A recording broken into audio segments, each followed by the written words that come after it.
स्वागत है दोस्तों आपके अपने चैनल ऑन स्टडी क्लास पर। मैं आज आप लोगों को बहुत बहुत इंपॉर्टेंट क्वेश्चन बताने वाला हूँ। देखिए पूरा एनसीईआरटी का निचोड़ मैं बता दूंगा आज। आप देखेंगे तो आपको मन गदगद हो जाएगा।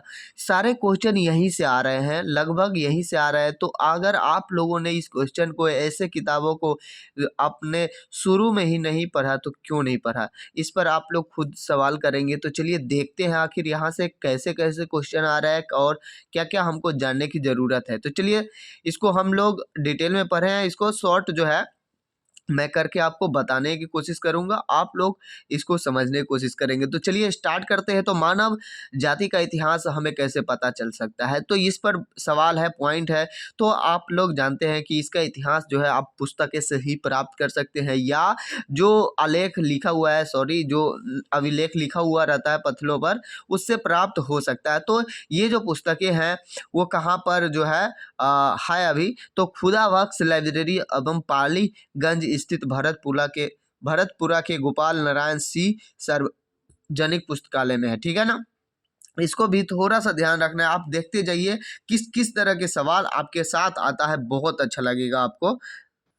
यहाँ पर थोड़ा सा आपको ये देख लेना है, जानकारी ले लेनी है कि पुरातत्व वस्तुओं को अध्ययन करने वाला व्यक्ति क्या कहलाता है, पुरातत्वविद कहलाता है। अगला जो क्वेश्चन है बहुत इंपॉर्टेंट है, ये कई बार एग्जाम में पूछे जा चुके हैं, आपको पता भी होगा, आप लोग कभी न कहीं इसको देखे होंगे। तो चलिए देखते हैं कि डॉक्टर स्पूनर ने पटना के कुम्हरार नामक स्थान में खुदाई द्वारा चंद्रगुप्त मौर्य के राजमहल के स्तंभ निकाले।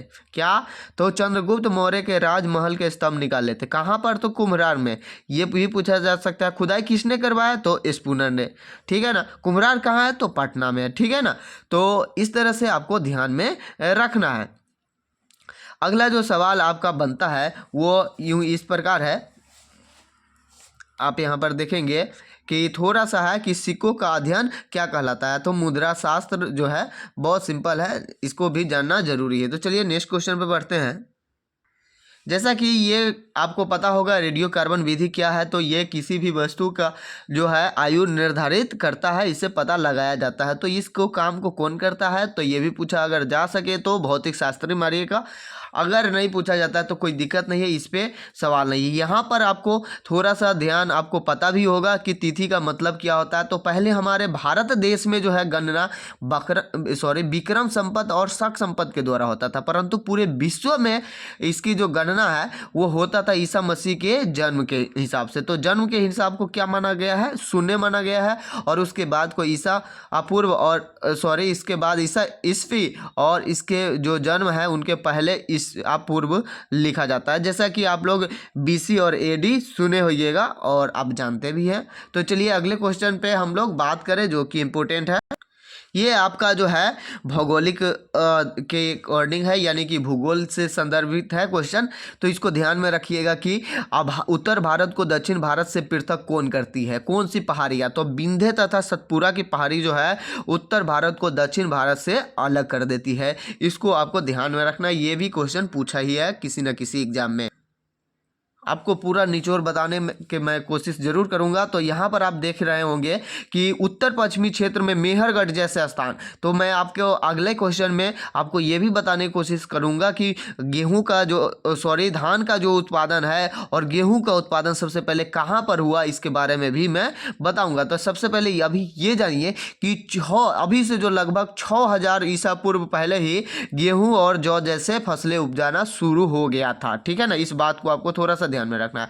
अब इसको समझ लीजिए कि महापसानी क्या है। तो देखिए महापसानी जो है ना, पहले इसको जान लेते हैं कि मृतकों को दफना कर उसके चारों तरफ बड़े बड़े पत्थर गाड़ दिए जाते हैं, इसी को क्या कहा जाता था? महापसानी। यानी कि आप शमशान घाट जो है उसको से आप संबंधित इसको कर सकते हैं कि उस समय जब लोग जो है ना मर जाते थे तो इसी तरह से किया करते थे, उसको क्या कहा जाता था? महापसानी। ठीक है ना। फिर आपका जो नेक्स्ट क्वेश्चन बनता है वो क्वेश्चन है कि सबसे पहले जो है चावल कहाँ पर उपजाया गया। ये क्वेश्चन बहुत बार पूछा गया है, आपको याद भी होगा, कुलडीवा में और चौपानी मांडो में। तो चौपानी मांडो अगर ऑप्शन में दिया जाए, कुलडीवा नहीं दिया जाए, तो आप लोग चौपानी मांडो को भी ध्यान में रखेंगे। ठीक है ना। तो चावल का सबसे पहले जो है वहीं पर उगाया गया था। फिर आपका जो नेक्स्ट क्वेश्चन है कि भारत को जो है, भारत का नाम इंडिया जो है कैसे पड़ा? तो इसके ईरानियों और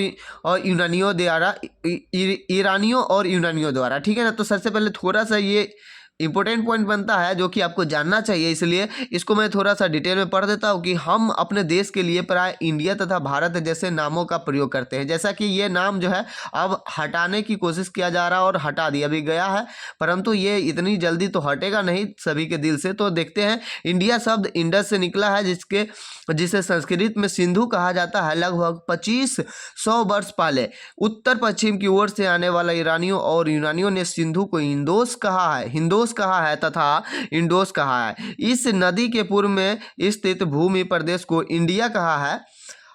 फारसी से भी यही शब्द हिंद एवं हिंदुस्तान जैसे नामों से उत्पत्ति का कारण था। फारसी से क्या, हिंद एवं हिंदुस्तान। तो इसको भी थोड़ा सा आप लोग ध्यान में रख सकते हैं, बहुत बहुत इंपॉर्टेंट क्वेश्चन है। तो चलते हैं अगले क्वेश्चन पे।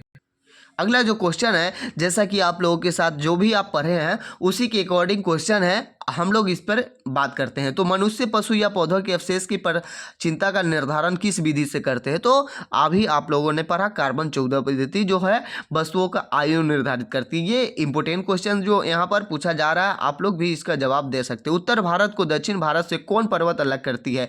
तो विंध्य पर्वत। एक पर्वत का नाम यहाँ पर नहीं दिया है, तो एक ही ऑप्शन तो दे आ जाएगा। फिर चावल का प्राचीन प्रमाण कहाँ से मिलता है? तो कोल्डिवा से। तो इस तरह से आप देख पा रहे होंगे कि बहुत इंपॉर्टेंट क्वेश्चन है। अगर इसी तरह से सारे अगर इंपॉर्टेंट चैप्टर कर लिए जाएं तो आपको मैं कहता हूं कि ऐसे क्वेश्चन पढ़ने से आपको ज़्यादा याद होगा। तो चलिए आप लोगों से फिर हम लोग अगले चैप्टर के साथ मिलेंगे। अगर आप लोगों को ये वीडियो अच्छा लगा तो आप लोग इसको शेयर भी कर सकते हैं। अगर आप लोगों के लिए ये चैनल हेल्पफुल है तो आप इससे जुड़ जाइए, और इस तरह के वीडियो चाहिए तो कमेंट करते रहिए। आपको जो है सिलेबस जो चैप्टर बाय चैप्टर आपको मैं बताने की कोशिश करूंगा डिटेल में। तो चलिए हम लोग मिलते हैं फिर नेक्स्ट वीडियो में, तब तक आप लोग अच्छे से पढ़ाई कीजिए। Thank you for watching.